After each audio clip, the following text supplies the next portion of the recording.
Le Rex du mois vous est présenté par Emeria, leader européen des services immobiliers résidentiels.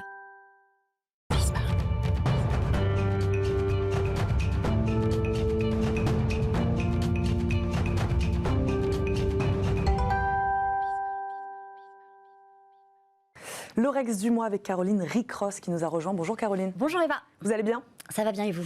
Le gouvernement a présenté la semaine dernière son plan de sobriété énergétique. C'est ce que je disais tout à l'heure. Objectif, baisser de 10% notre consommation d'énergie sur les 2 prochaines années. Quelles sont les actions concrètes à mettre en place pour réduire la consommation dans son entreprise, Caroline ? Eh bien oui, pas moins de 9 ministres ont été mobilisés justement pour bâtir ce plan, donc ce plan de sobriété énergétique qui associe en fait tous les acteurs de la société, donc forcément les acteurs des entreprises. Résultat pour les entreprises, 15 mesures pour réduire la consommation d'énergie au travail. On en entend parler depuis quand même quelques semaines.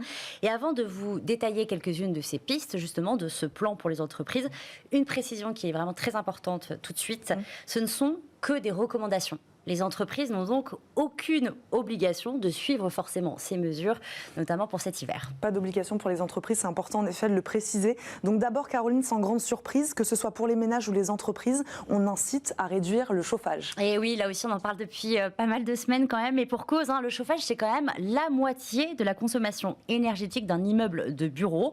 Par exemple, si on accepte de supporter 1 degré en moins au travail, eh bien on fait 7% d'économie selon l'ADEME. Donc c'est pas négligeable. Dans son plan, le gouvernement incite donc les entreprises à fixer à 19 degrés la température maximale de chauffe dans les bureaux cet hiver. C'est la même chose d'ailleurs pour les ménages. Une température que le gouvernement conseille même d'abaisser à 16 degrés la nuit et même jusqu'à 8 degrés lorsque le bâtiment est fermé plus de 3 jours. Par exemple, pour les ponts du mois de novembre qui approchent, ce sera 8 degrés pour les entreprises qui ferment en tout cas pendant quelques jours. Donc Caroline, garder son manteau ou sa doudoune donc au bureau pourrait être la règle cet hiver ? Franchement, oui, d'autant plus, c'est vrai que le gouvernement recommande également aux entreprises de, je cite, décaler de 15 jours le début et la fin de la période de chauffe, quand cela est possible, et si la température extérieure le permet. Alors, il faut vraiment espérer que l'hiver soit doux cette année, parce qu'il faut savoir que la plupart du temps, le chauffage est allumé aux alentours du 15 octobre. Si on attend 15 jours de plus dans les entreprises, ça nous amène à début novembre. Début novembre, normalement, il fait quand même froid. Et puis, l'eau chaude sanitaire dans les bureaux est aussi concernés par ce plan, puisque le gouvernement incite à réduire son utilisation en dehors des usages pour lesquels l'eau chaude est indispensable, c'est-à-dire la douche. Si jamais il n'y a pas de douche au travail, et si les conditions le permettent, c'est-à-dire s'il ne fait pas trop froid, là aussi, on évite l'eau chaude. Et puis, il est également possible de couper carrément l'eau chaude sanitaire au bureau. Autre geste simple, réduire l'éclairage. Des gestes en fait du quotidien en effet assez simples, comme par exemple éteindre la lumière des bureaux dès lors que l'on quitte une pièce, mais aussi couper les lumières extérieures et notamment les éclairages publicitaires des enseignes et des vitrines du coup la nuit, qui devront être coupés cet hiver au plus tard à 1h du matin. Dans les entreprises où c'est possible, le gouvernement conseille également de moderniser l'éclairage. Alors par exemple, l'associer à des automatismes de détection de présence ou encore d'asservissement à la lumière du jour, c'est-à-dire dès qu'il fait jour, plus de lumière. De quoi permettre en fait aux entreprises quand même de réduire immédiatement de 10% la facture électrique globale. Ça, ce sont les chiffres du gouvernement qui ont été présentés dans le communiqué de presse. Quelles sont les autres mesures phares du plan ? Toujours dans l'idée de faire des économies d'énergie, le gouvernement vous conseille de remplacer autant que faire se peut vos équipements énergivores. Tout le matériel en fait ancien qui forcément consomme beaucoup plus d'énergie. Donc par exemple les vieux ordinateurs. Cela étant, là aussi, toutes les entreprises ne peuvent pas se permettre de changer l'ensemble de leur matériel parce que ça coûte cher tout simplement.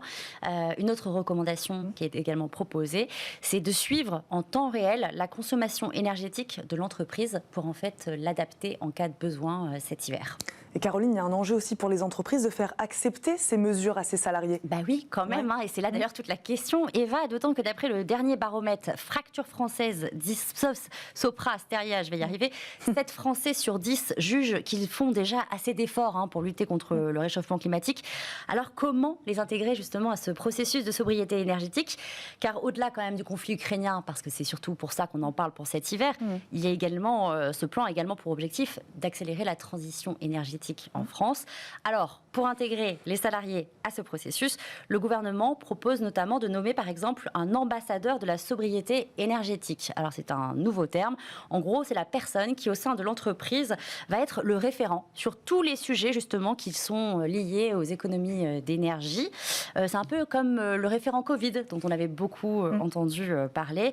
Mais est-ce que c'est une tâche supplémentaire d'un salarié ou est-ce que c'est un nouveau poste? Là pour le moment, pas plus des détails du gouvernement. Cela étant, il y a beaucoup de cabinets de recrutement qui misent sur justement la mise en place de nouveaux postes à partir de 2023 qui seraient liés justement à l'énergie. Autre conseil, former les salariés aussi aux éco-gestes. Les sensibiliser en effet aux bons réflexes. L'ordinateur par exemple, c'est l'outil de travail par excellence dans de nombreux secteurs d'activité et la plupart du temps, au lieu de l'éteindre, on le met régulièrement en veille. Pourtant, la mise en veille consomme, on le sait, de l'énergie, alors qu'en fait, un ordinateur, alors ça, moi, je ne le savais pas, est fait pour être éteint et allumé jusqu'à à peu près 8 fois par jour, sans que ça pose aucun problème. Donc, on peut sensibiliser ses salariés à ce sujet pour éteindre leur ordinateur à la pause déjeuner ou encore le soir. Même chose pour l'imprimante. Il faut absolument limiter, en fait, les copieurs individuels qui existent dans certaines entreprises et plutôt avoir un copieur pour plusieurs salariés et qui soit un peu à distance de leur bureau. Et puis, évidemment, ne pas oublier d'éteindre le copieur la nuit. Une dernière question à l'approche de l'hiver, Caroline. Est-ce que le télétravail va faire son grand retour en France ? Et non, pas pour le moment, en tout cas pas dans le secteur privé. Eva, pour l'heure, le télétravail pourrait concerner la fonction publique à raison de 3 à 4 jours par semaine. Pour le secteur privé, le recours au télétravail est simplement conseillé pour l'heure en cas de situation d'urgence, c'est-à-dire vraiment en cas de pic de consommation. Et encore une fois, aucune obligation. Le gouvernement propose plutôt pour l'instant aux employeurs de mettre en place un forfait par exemple de mobilité durable. Qu'est-ce que c'est ? Ça permet en fait la prise en charge totale par l'employeur de vos déplacements entre chez vous et votre trajet si vous prenez un mode de transport éco-responsable. Et oui, on parle de sobriété. Merci beaucoup Caroline pour tous ces conseils. Pour ce Rex du Mans, on vous retrouve évidemment mercredi prochain sur ce plateau. Merci beaucoup Caroline. On marque une courte pause et on se retrouve tout de suite pour notre grand entretien. À tout de suite.